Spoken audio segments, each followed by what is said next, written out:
Alright, everybody, I am a terrible son, a terrible brother, and someone on social media is pretending to be my dead brother.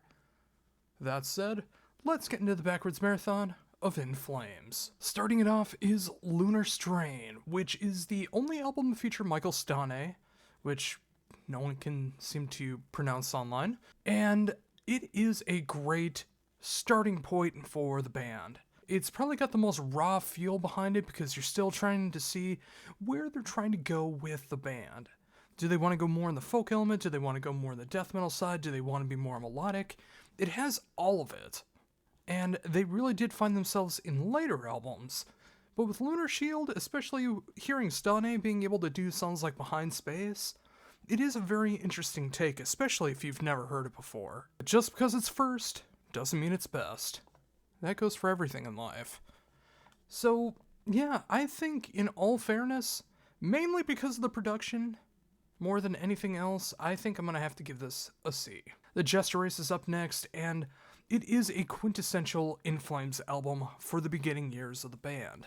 And there's a good reason for that because they really found what they were looking for. That melodic death metal side with just the right amount of folk elements. And the Jester Race has that all in strides. There's so many great songs on here that I wish would get represented live. It's one of the best album covers of In Flames' discography. Of course, this has Anders being able to show off his vocals for the very first time in LP form with the band, and I think it lives up to all of the hype that's brought up online that I see that it's got the attention for, and for me, it's always been something that I've truly cared about, so yeah, I'm gonna give this an A. Horacle's up next, and this was my second In Flames album. And at first, I really didn't get it. There was elements that I really enjoyed about it, but once you see what was my first In Flames album, I think you'll understand why I was a little confused. But the older I got and the more that I listened to it, the more I started to appreciate it. This is the beginning of the band's classic sound. This is usually as far back as the band goes as far as the live setting, if they even do that. And it is just one of those albums that just works from start to finish so perfectly. So yeah, I'm giving it an A. Colony is up next, and this begins my favorite era of the band. I love the Jester Race. I love Horacle. But Colony is one of those perfect albums from start to finish. It's that perfect culmination of what the band was trying to accomplish all along with the first three albums, but refined so perfectly and made into a great formula that anyone, no matter your style of death metal, melodic death metal, metalcore, power metal, folk metal, anything that you're into, you're going to be able to appreciate something about Colony. So without question, I'm giving it an S. Clayman is up next, and this may be my favorite In Flames album. Although from all of the rankings that I've seen on this lovely hosting website of users, it's very contentious. For a lot of people, this was the beginning of the end, which no, that comes later. For me, yeah, there's a lot more pop sensibilities on this album. There's a lot more straight ahead moments, but that works to the band's advantage. Being as technical and as progressive and folky as possible works for some bands, but for In Flames, it's the balance. The balance is so important. And between Colony and Clayman, that balance was made to perfection. And I can't say it enough. Clayman gets an S. Reroute to Remain, or Reroute to Remain, whatever your flavor. But regardless, this is the album where more people will say it's the beginning of the end, which I will say, no, that comes later. This introduces more of the industrial side, more of the synths, more of the keyboards, more of the pop sensibilities. I mean, when you hear something like Cloud Connected, yeah, you totally understand where the band is coming from and where the title of the album comes from. They had to change their sound to remain. And I don't find that to be a bad thing. Adaptation and being able to diversify your sound, being able to adapt to what people want to hear while still making the music that you want to make, something they should, have realized later, yeah, that is very important. And while I don't think this is the perfect album, there is so many good songs on this album that I wouldn't feel right giving this any less than an A. Soundtrack to Your Escape is next, and this was my first In Flames album. And yeah, what an interesting start, right? Well, for people my age, anywhere from like 2003 to 2006, roughly, is, where a lot of people my age were discovering metal, like the more heavy side of metal. And what do you know? Soundtrack to Your Escape really fit that bill. There's more of the industrial side that kind of goes along here. There's a lot more of the metalcore side that goes along with it. Alternative metal, which none of that is a bad thing. My Sweet Shadow is still one of my favorite In Flames songs of all time, and it's just an enjoyable listen from start to finish, and a perfect starter album if you're not really into the more melodic death metal side, if you're more of an industrial fan, if you're more of a metalcore fan, and you want to be able to find an album that will maybe get you more into the melodic death metal side. I think Soundtrack to Your Escape is the perfect album for that. And with that in mind, yeah, I'm giving it an A. Come Clarity is next, and this is the album where it's almost kind of the peak In Flames. And by that, I mean it is the kind of In Flames album that had like the most commercial success until potentially this brand new album. But it's the album where it feels like this is the last album where they really stayed true to who they were. And again, some people will say it with me, it was the beginning of the end. But no, it's not. There's a lot of great catchy songs on here. There's a lot of great heavy songs on here.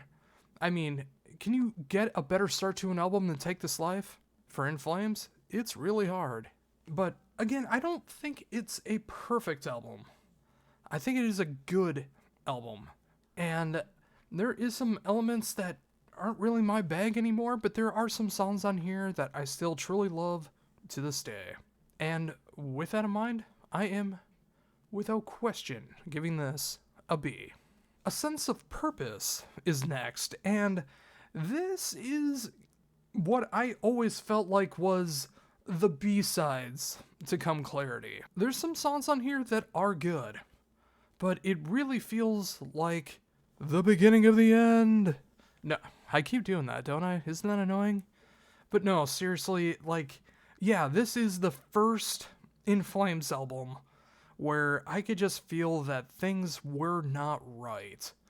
And it's funny because, like, the first half of the album, you really don't experience that. It's in the second half where it starts to feel like B-sides, and it just doesn't feel right. But there are some good songs still on here. If you like that more alternative and almost nu metal side to In Flames, this is where it all started. But for me, it's just, there are a couple songs that save it from being a D, but I do have to give it a C. Sounds of a Playground Fading is the B-sides to A Sense of Purpose. There is one or two songs I like off this album, and then it just gets really, really rough. And again, it feels like it's another album that's really front-loaded. And then the songs that aren't that good are in the back. And as a fan of albums and not just songs, that really disappoints me. And it's hard to really enjoy what's going on with this when that is the case. So, yeah, if it wasn't for the one or two songs, it would be in the D territory. So, yeah, I think I pretty much have to say it. It's a C. Ooh, here we go. Siren Charms. Some say this is the worst In Flames album, and they're close. They are very close. Yeah. Continuing on what feels like the B-sides of B-sides, this feels like the B-sides to Sounds of a Playground Fading, while also trying to sound like a different band at the same time. Like, they almost had the idea of, hey, let's go like full-on alternative, nu metal, almost radio rock. But let's not have any of the spirit behind it. We don't really like these songs. Let's just see if it can get us on the radio. Which, I can't blame In Flames for. It is hard enough to make money in this business, and if you think they're the only band who did this around this time, or before them, or even after, you are lying to yourselves. So I can't really blame them for that. Although, I can't enjoy one single song off this album. I can't. And, yeah, easily, without question, a D. Battles. Nope. Nope. Oh, you want an explanation? Okay, fine. It's In Flames' version of a really bad 30 Seconds to Mars album. Do you need more? Yeah, that's why it's a D. Eye the Mask came after this, and this is where they realized that they went too far. But it feels so unauthentic as well. Like another album that follows this album, haha, hee hee. I feel like there's some songs on here that are good if it felt authentic. And I don't get that feeling at all. Like, there's a lot of bad songs on here that feel like they weren't bad enough to be on Battles, or they weren't good enough to be on something else. And there's a couple songs where it feels like, hey, we still got some fight left in us, so why don't we give it a try? And that try is just not good enough. But again, I'll give them a noble attempt, an honest try, and I'll let them have a C. Now, Foregone, the album that came out back on Friday, everyone else has done their lists, and I've seen every single person outside of a very few people that I respect say that this album is the perfect return to form. And by return to form, that is the albums of Reroute to Remain through Come Clarity. If you like that middle era with the more industrial sound to the melodic death metal side, but updated enough for 2023, it is for you. Until you realize those songs are just the singles. The songs that aren't singles are very hard to listen to. And again, I've been saying it to people personally, and I thought it the very first time I heard the album. It feels unauthentic. And the reason I keep saying that is way back when In Flames and Opeth and Red Fang, don't forget them, were touring together, I remember people in the crowd that were screaming for songs off Horacle and the Jester Race. And Jesper said, hey, we're going to be playing an old song. And people were chanting for those songs. And he was like, oh, no, we don't play those old songs. Basically disregarding their whole back catalog. With the exception of maybe one song off Colony, that's really as far back as they went. And to be fair, I don't look at the new In Flames setlist because I'm still burned from that situation. Like, why would you disregard people who enjoy that era? Why do you have to be a jerk about it? And then several years later, you realize people aren't enjoying your new music, so you're trying to go back to the well and see if there's any water. Well, I will say the pail is half full, but it is some really ugly tasting water. I apologize to In Flames fans, but this isn't the renaissance that you were hoping for, and if you think it is, I'm sorry. I'm not going to jump on board and say this is... I mean, is it the best album since Come Clarity? Sure. Does it make it a good album? No. And that's why I'm giving it a C. Now, give me a second here while I put everything in order, and I'll be right back. And we're back, and let's go back through this from the bottom, now we're here, to the top.